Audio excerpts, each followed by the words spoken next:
It works. The famous little red book that makes your dreams come true. By R. H. Jarrett. The idea, a concise, definite, resultful plan with rules, explanations and suggestions for bettering your conditions in life. Please send "It works" to your friends. The author sent the manuscript of this book for criticism to a friend who returned it with the notation, "It works." This judgment born of experience was adopted as the title of the book. If you know what you want, you can have it. The man who wrote this book is highly successful and widely known for his generosity and helpful spirit. He gives full credit for all that he has accomplished in mastering circumstances, accumulating wealth and winning friends to the silent working out of the simple, powerful truth which he tells of in his work. He shows you here an easy, open road to a larger, happier life. Knowing that the greatest good comes from helping others without expecting praise, the author of this work has requested that his name be omitted. What is the real secret of obtaining desirable possessions? Are some people born under a lucky star or other charm which enables them to have all that which seems so desirable? And if not, what is the cause of the difference in conditions under which men live? Many years ago, feeling that there must be a logical answer to this question, I decided to find out, if possible, what it was. I found the answer to my own satisfaction, and for years, have given the information to others who have used it successfully. From a scientific, psychological or theological viewpoint, some of the following statements may be interpreted as incorrect, but nevertheless, the plan has brought the results desired to those who have followed the simple instructions, and it is my sincere belief that I am now presenting it in a way which will bring happiness and possessions to many more. If wishes were horses, beggars would ride, is the attitude taken by the average man and woman in regard to possessions. They are not aware of a power so near that it is overlooked, so simple in operation that it is difficult to conceive, and so sure in results that it is not made use of consciously, or recognized as the cause of failure or success. "Gee, I wish that was mine," is the outburst of Jimmy, the office boy, as a new red roadster goes by. Florence, the telephone operator, expresses the same thought regarding a ring in the jeweler's window. While poor old Jones, the bookkeeper, during the Sunday stroll, replies to his wife, "Yes, dear, it would be nice to have a home like that, but it is out of the question. We will have to continue to rent." Landom, the salesman, protests that he does all the work, gets the short end of the money and will someday quit his job and find a real one day. President Bondum, in his private sanctorum, voices a bitter tirade against the annual attack of hay fever. At home it is much the same. Last evening, Father declared that daughter Mabel was headed straight for disaster, and today, Mother's allowance problem and other trying affairs fade into insignificance as she exclaims, "This is the last straw. Robert's schoolteacher wants to see me this afternoon. His reports are terrible, I know, but I'm late for bridge now, she'll have to wait until tomorrow." So goes the endless stream of expressions like these from millions of people, in all classes, who give no thought to what they really want, and who are getting all they are entitled to, or expect. If you are of these millions of thoughtless talkers or wishers and would like a decided change from your present condition, you can have it. But first of all you must know what you want, and this is no easy task. When you can train your objective mind, the mind you use every day, to decide definitely upon the things or conditions you desire, you will have taken your first big step in accomplishing or securing what you know you want. To get what you want is no more mysterious or uncertain than the radio waves all around you. Tune in correctly and you get a perfect result, but to do this, it is, of course, necessary to know something of your equipment and have a plan of operation. You have within you a mighty power, anxious and willing to serve you, a power capable of giving you that which you earnestly desire. This power is described by Thomson J. Hudson, Ph.D., LL.D., author of The Law of Psychic Phenomena, as your subjective mind. Other learned writers use different names and terms, but all agree that it is omnipotent. Therefore, I call this power, Emmanuel, the God within us. Regardless of the name of the great power, or the conscious admission of a God, the power is capable and willing to carry to a complete and perfect conclusion very earnest desire of your objective mind, but you must be really in earnest about what you want. Occasional wishing or half-hearted wanting does not form a perfect connection or communication with your omnipotent power. You must be in earnest, sincerely and truthfully desiring certain conditions or things, mental, physical or spiritual. Your objective mind and will are so vacillating that you usually only wish for things, and the wonderful capable power within you does not function. Most wishes are simply vocal expressions. Jimmy, the office boy, gave no further thought of possessing the red roadster. Landom, the salesman, was not thinking of any other job or even thinking at all. President Bondum knew he had hay fever and was expecting it. Father's business was quite successful and mother no doubt brought home first prize from the bridge party that day, but they had no fixed idea of what they really wanted their children to accomplish and were actually helping to bring about the unhappy conditions which existed. If you are in earnest about changing your present condition, here is a concise, definite, resultful plan, with rules, explanations and suggestions. The plan. Write down on paper in order of their importance the things and conditions you really want. Do not be afraid of wanting too much. Go the limit in writing down your wants, change the list daily, adding to or taking from it, until you have it about right. Do not be discouraged on account of changes, as this is natural. There will always be changes and additions with accomplishments and increasing desires. 3 positive rules of accomplishment. 1. Read the list of what you want 3 times each day, morning, noon and night.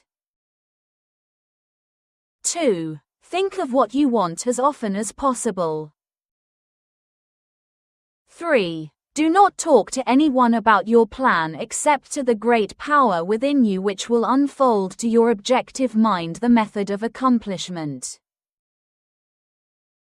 It is obvious that you cannot acquire faith at the start. Some of your desires, from all practical reasoning, may seem positively unattainable, but, nevertheless, write them down on your list in their proper place of importance to you. There is no need to analyze how this power within you is going to accomplish your desires. Such a procedure is as unnecessary as trying to figure out why a grain of corn placed in fertile soil shoots up a green stalk, blossoms and produces an ear of corn containing hundreds of grains, each capable of doing what the one grain did. If you will follow this definite plan and carry out the 3 simple rules, the method of accomplishment will unfold quite as mysteriously as the ear of corn appears on the stalk, and in most cases much sooner than you expect. When new desires, deserving position at or about the top of your list, come to you, then you may rest assured you are progressing correctly. Removing from your list of items which at first you thought you wanted, is another sure indication of progress. It is natural to be skeptical and have doubts, distrust and questionings, but when these thoughts arise, get out your list. Read it over, or if you have it memorized, talk to your inner self about your desires until the doubts that interfere with your progress are gone. If you want an automobile, decide what kind, style, price, color, and all the other details, including when you want it. If you want a home, plan the structure, grounds and furnishings, decide on location and cost. If you want money, write down the amount. If you want to break a record in your business, put it down. It may be a sales record.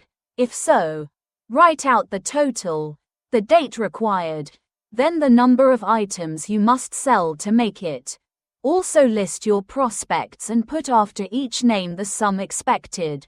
This may seem very foolish at first, but you can never realize your desires if you do not know positively and in detail what you want and when you want it. If you cannot decide this, you are not in earnest. You must be definite, and when you are, the results will be surprising and almost unbelievable. A natural and ancient enemy will no doubt appear when you get your first taste of accomplishment. This enemy is discredit, in form of such thoughts as, "It can't be possible, it just happened to be, what a remarkable coincidence." When such thoughts occur, give thanks and assert credit to your omnipotent power for the accomplishment.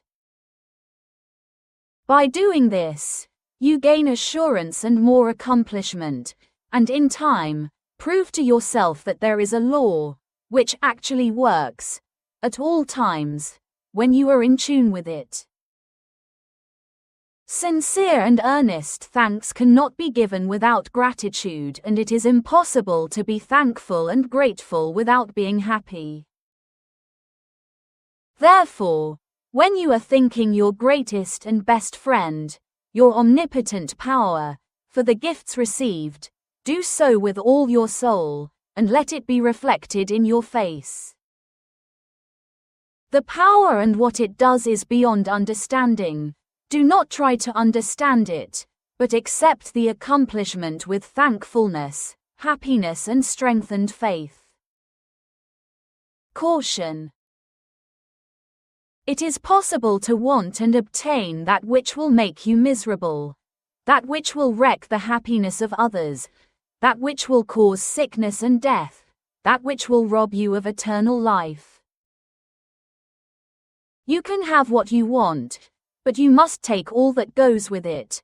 So in planning your wants, plan that which you are sure will give to you and your fellow man the greatest good here on earth, thus paving the way to that future hope beyond the pale of human understanding. This method of securing what you want applies to everything you are capable of desiring, and the scope being so great, it is suggested that your first list consist of only those things with which you are quite familiar, such as an amount of money or accomplishment, or the possession of material things. Such desires as these are more easily and quickly obtained than the discontinuance of fixed habits, the welfare of others, and the healing of mental or bodily ills. Accomplish the lesser things first.